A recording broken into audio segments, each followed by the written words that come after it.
Pemain sinetron dan penyanyi Natalie Zen merasa tidak sebebas sebelum namanya populer.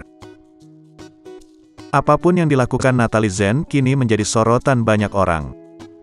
Sementara Natalie Zen sebenarnya lebih senang cuek dan santai setiap berpenampilan. "Kalau pergi, aku cuek sama penampilan," kata Natalie Zen berbincang bersama wartakotalive.com di rumahnya, kawasan Pantai Indah Kapuk, Pluit, Jakarta Utara, Jumat, tanggal 17 Desember tahun 2021. Awalnya, Natalie Zen tidak peduli dengan dandannya setiap keluar rumah.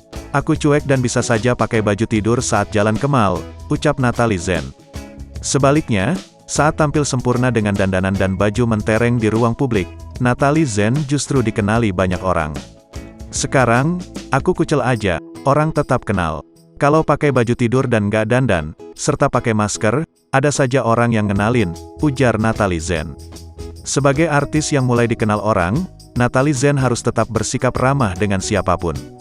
Walau sedang capek dan ada yang mengajak foto bareng, Natalie Zen harus menyenangkan hati orang lain. "Tanpa mereka, aku bukan siapa-siapa.